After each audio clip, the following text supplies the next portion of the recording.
Hi, my name is Frankie. Thank you for listening to my mom. I never listen.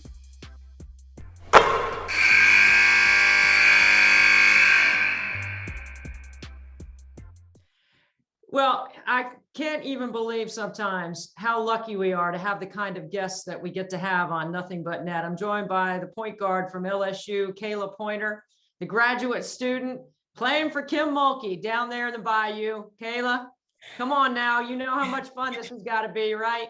Yeah. Oh man. Yeah. Sometimes I tell people it didn't really even hit me until probably maybe about a month and a half ago that I was still walking to practice and be like, oh my God, I'm playing for Kim Mulkey or I'm getting coached by Kim Mulkey. Hall of Fame coach, truly a legend. So I'm blessed. You know, God works in mysterious ways, but this fifth year has definitely been fun and I'm definitely enjoying it. Well, you look like you're having fun. When I watch you play and I look at your numbers, I'm like, you're playing the best basketball of your entire career. All of your offensive numbers are up over your previous numbers, including your ability to score. Why is that? A little bit of confidence. I mean, I've had confidence in myself, but I've always tried to just continue to get better each year, continuing to work on my game in the off season. But Kim Mulkey's system kind of fits me a little bit more. I like to say she kind of gives me the keys to the car. She's like, hey, we have these couple of offenses, but when we get that ball, we're running and we're going. And when you have great guards and great players around you like Jalen Cherry and Alexis Morris, that you can kick it up and, you know, they go score the ball, or Faustina Fu or Autumn's clearing out rebounds. I think we just have a really, really good team. And I think our experience is actually what people don't really notice, that's what really kicks in a lot for us. But great players around me, and they make me look good. And, we're winning games. So that's the most exciting part. I think that's exactly what makes you a great leader. Is you just named everyone on your team that you get to distribute the ball to, or that you get to make a play for, not just making a play for yourself. And when you share the love and the credit like that, it definitely comes back, doesn't it, as the point guard? Yes, ma'am. It definitely does. It makes my job easier, you know, when you have, like I said, great players around you. You know, I really do enjoy, setting people up. I love making, fancy passes and stuff like that. But I love when Jalen Cherry scores 12 and Lex scores 18 and Foss has 20. Like when we have that balanced scoring like that, it makes us hard to guard. So if we can just continue to get better, and continue to improve on certain parts of our games and making sure our weaknesses becomes our strengths, then we're looking to make a run later on in the tourney. Definitely one of your strengths when you talk about Jalen and Alexis and yourself. If you guys all line up on the baseline with the ball in your hands and you race to the other end, who wins? Because I don't think anybody has a faster backcourt in the SEC. You know, we kind of say that sometimes too. You see us in transition, we're 2-3 dribbles, we're scoring on the other end. But if we line up, it's probably Lex. Lex will get that ball in her right hand and she's going from point A to point Z. I don't know how fast she does it. But when you put all three of us out there together, and it doesn't matter who gets the rebound, who's running the point guard, we're all just running our lanes. Pretty scary. Kim is one of the greatest point guards in the history of our game. I'm sure you're well aware of everything she's accomplished in the state of Louisiana. How directly has she impacted you as a point guard for LSU? Yeah, just her knowledge. I feel like I'm always picking her brain. She's always picking mine. One of our first conversations we had when she first got here, she was just like, hey, we need to run this play. But she made sure that I kind of understood exactly. She's like, okay, I want to do a double stagger. Well, instead of her calling the play out, she made me think the game in order to know what kind of play to run. And that was kind of our first conversation. I was like, wow, like she's really challenging my mindset. But I think even simple things as she makes me want to go into coaching. Like a lot of times I'll be like, hey, we should do this. And then like 5 minutes later, she'll be like, all right, let's run this. And I'm like, well, dang, coach, I just said that. But just having her right there on that sideline, always giving me different pointers, or she'll call a play and she'll like dribble this side and look for this person in the middle, but just in-game adjustments and stuff like that. I'm definitely blessed to be able to play for Kim Mulkey. I can't tell you the amount of conversations we've had that have helped me improve my game. Overall goals that we set and stuff for the season, but I'm excited. I'm definitely enjoying it, but it's not every day that you get to play for, a player like, or a coach like Kim Mulkey, but even, such a great player that she was playing the point guard position. So when you always have that connection, it definitely works out for you. Well, she's iconic. There's no question about it. And she is a one-name person in our game, just Kim or just Mulkey, either way. Just when Mulkey. you, yeah, right. I mean, we're going to get into her in just a second. I got one more I want to ask you about your own personal skill set. I want to know from you, is it more of a combination for you of more analytics, or is it more instinctive, or is it some blend of both that makes you so good at running the team? A little bit of instincts. I've always been one to kind of play on my toes. I would like to say I have a really high IQ for the game. I kind of can see stuff happen before it happens. I read the defenses and stuff before it happens, or I watch a lot of basketball, NBA, WNBA games, lots of college games. So I think that kind of helps me with my knowledge and understanding the game. And then when you put, great kids around you where you can, okay, I'm going to set her up, and she's going to knock down a shot, or you understand the tendencies of your teammates and stuff like that, and their strengths and their weaknesses, and you hit them in their sweet spots. I think all of that just kind of plays together. And I go out there, I do the best I can. I try to be a leader for them. I try to run the ball club, and whatever that looks like, or whatever I need to do for the game, whether that's scoring or whether that's being an assist man for the night, or feeding my posts, or feeding my guards in their sweet spots. Trying to just be an all-around player and continue to, have my coaches depend on me and my teammates trust me as well. So, Khayla, I want you to be honest about this, because I'm going to tell you the truth. Now, Kim Mulkey's gotten after me. I mean, she's getting after me now.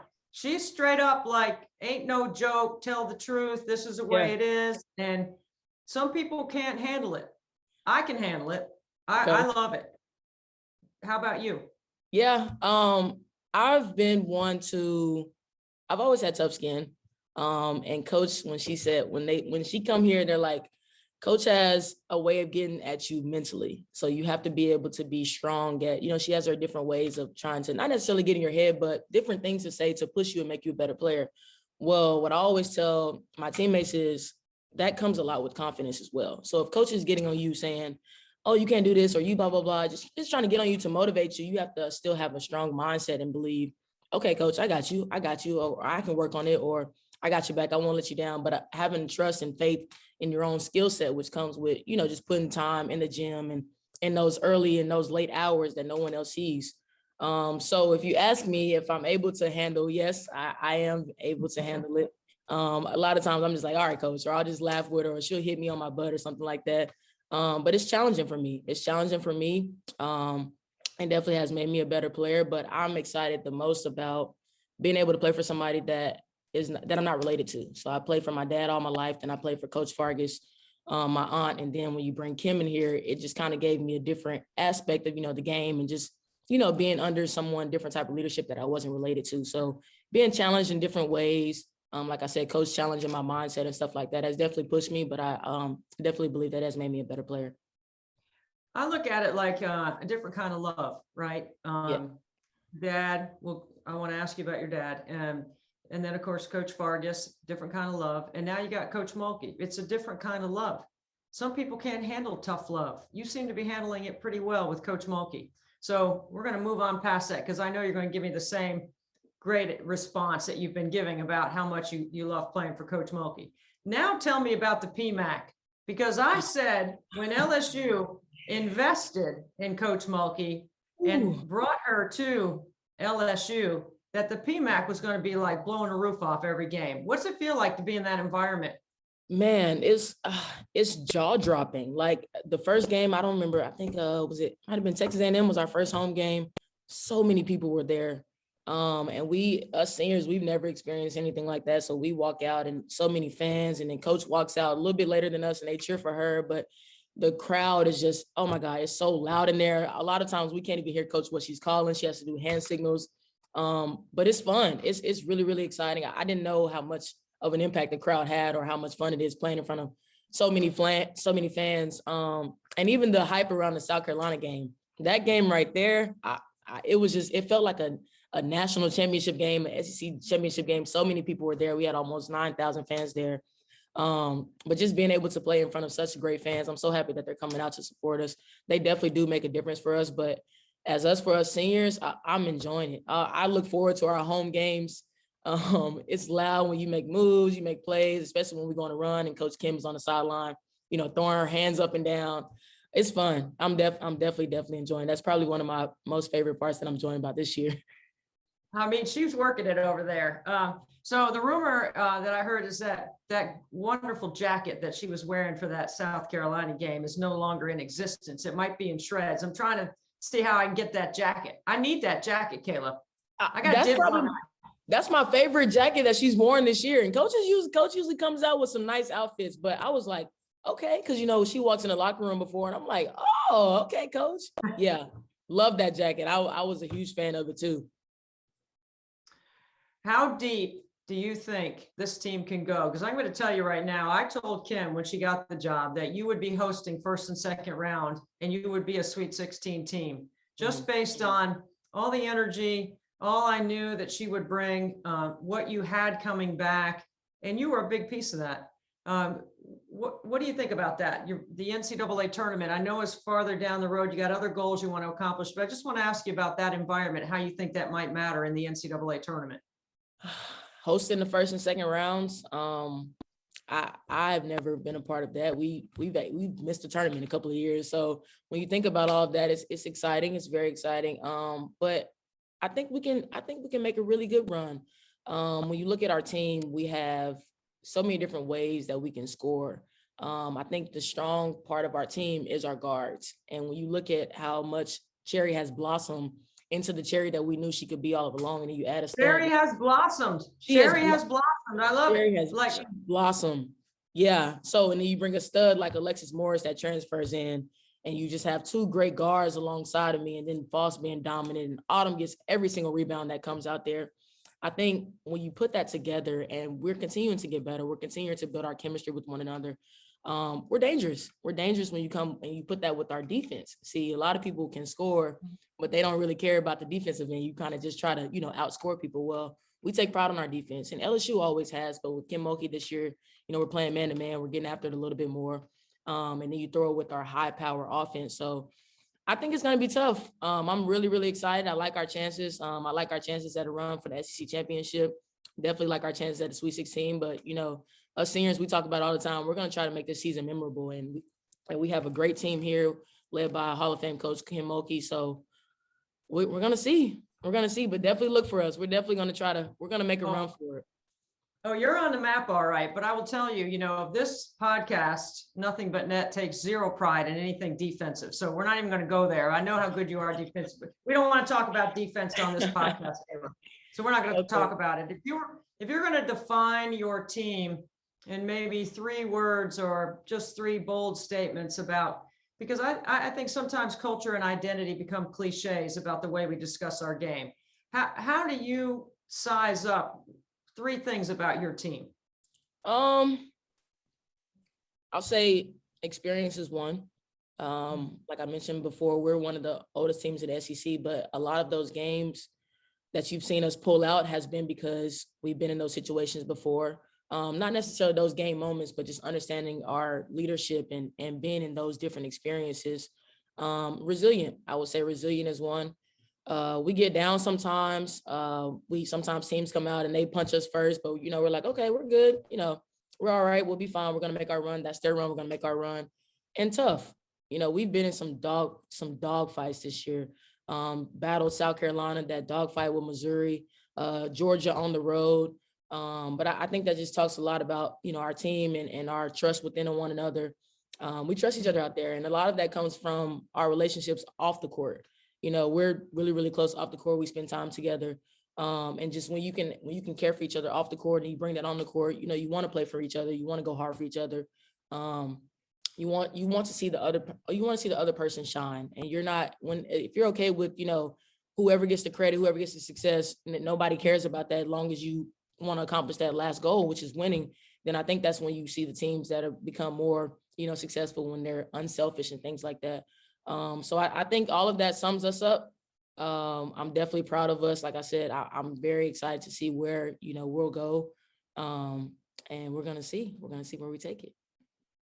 How have you handled your newfound celebrity around campus and around Baton Rouge? Because I know you guys are celebrities now down there, right? All the attention, all the focus, all of it is good. How have you handled it? It's been exciting. We know sometimes we walk around campus, or even if we come in before the games, people are like, oh, can I get a picture? Or even me, sometimes I'm just walking around like somewhere in Baton Rouge and they're like, oh, that's Khayla. Like, can I get a picture? And I'm like, I mean, yeah, sure. But I've never experienced anything like that. But I mean, it's fun. I can't say that it's direct correlation of, what the team and I have been able to accomplish this year. 17-2, one of the greatest records, I think, since the Simone Augustus era.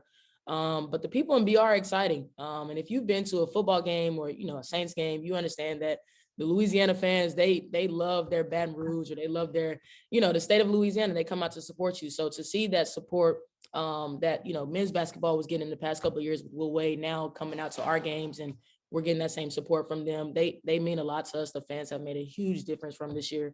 And I'm blessed to be able to, play in front of thousands of people every single night. I'm going to miss having a game down there during Mardi Gras. I always thought that was one of the best places in college basketball to go. But, now you could go anytime down there because the way you guys got the place, just absolutely rocking. I want to ask you about the WNBA. You may have been on the radar before, but now you're really on the radar. Like now teams, GMs, coaches, I'm someone that gets calls from those people that ask, what do you think about so-and-so? How about this player? There's a lot of WNBA people that listen to this podcast. I've had a lot of coaches say that because I've had some athletes like yourself, they get to learn a little bit about you because they may not have had a chance to talk about, to talk to you directly yet. So what do you think about the WNBA? How do you feel about a chance to be a professional playing the sport? It's a goal that, I've had since I was a kid. It's a goal that my dad and I set out. One of our last very conversations that we had together.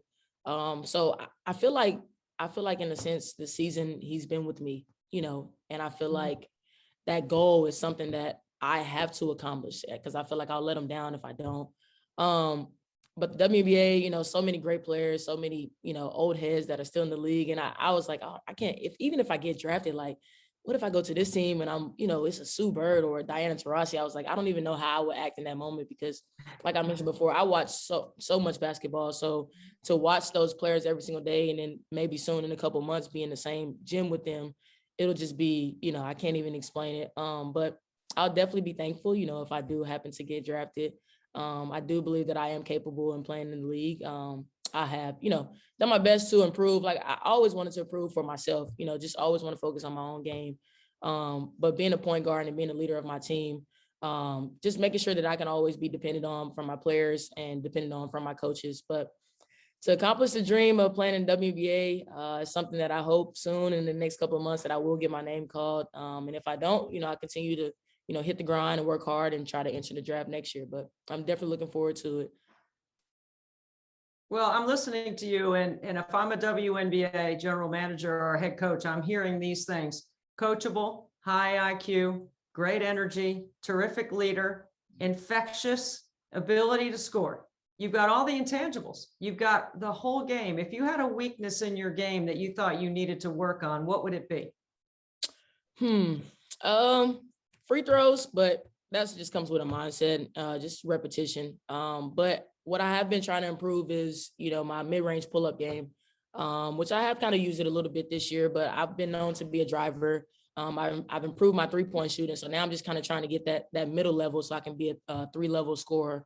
But that's something that the guards, we work on every single day. And I can actually credit Coach Mulkey to me actually having somewhat of a pull-up this year because we drill that every single day, getting to that SEC jumper and hitting those shots. So you see like a Jalen and a Lex and hit those shots. Those are something that we work on every single day. So that part of my game has improved, but always looking to get better, whether that's, shooting free throws or improving my three-point percentage, putting my assist numbers up, rebounding, whatever I can do to help the team.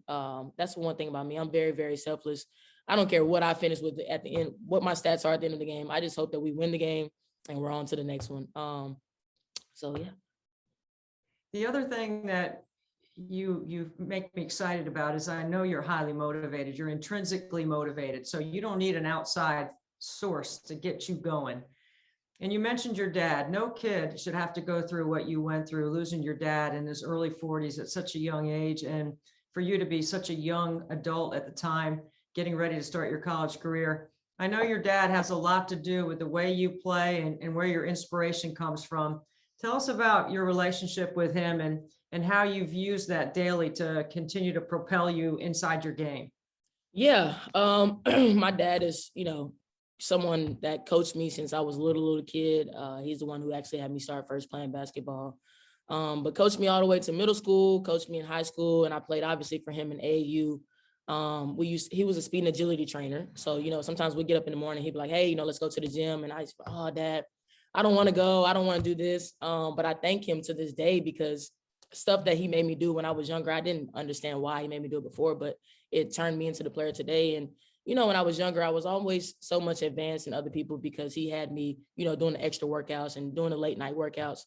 But when you lose like someone like your father or lose like your rock or your reason for playing the game in my freshman year, like I didn't even know, you know, at times I didn't even know if I wanted to play anymore. I wanted to transfer back home to Georgia just to be by my mom.